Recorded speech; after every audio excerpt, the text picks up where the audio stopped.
جب میری شادی ہوئی تو اس وقت میرے پتہ نہیں بڑے بہت عقل مند ہوتے ہیں، تو بس میرے والدین نے یہ بات کہی تھی کہ بیٹا ادھر والی بات ادھر آ کے کبھی نہیں بتانی۔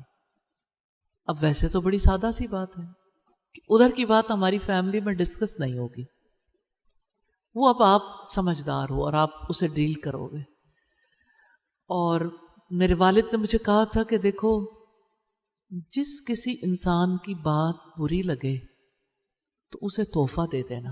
تو میں نے دیکھا میں شادی کے بعد تحائف بہت دیتی تھی، اور یہ ہر ایک کو ہوتا ہے نا، سیٹلمنٹ ہوتے ہوئے ٹائم تو لگتا ہے کہ آپ کسی اور ماحول سے گئے ہو۔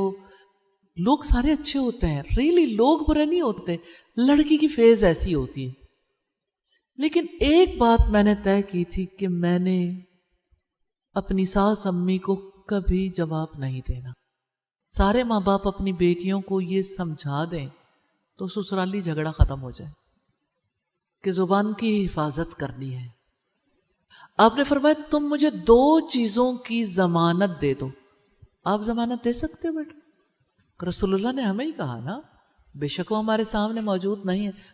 آپ نے فرمایا تم مجھے 2 چیزوں کی ضمانت دے دو، میں تمہیں جنت کی ضمانت دیتا ہوں۔ 2 چیزوں کی ضمانت دے دو، میں تمہیں جنت کی ضمانت دیتا ہوں۔ کسی کو قبول ہے جنت کی ضمانت؟ الحمدللہ۔ تو آپ صلی اللہ علیہ وسلم نے فرمایا ایک وہ جو تمہارے 2 جبڑوں کے درمیان ہے زبان، اور ایک وہ جو تمہاری 2 ٹانگوں کے درمیان ہے، یعنی شرمگاہ۔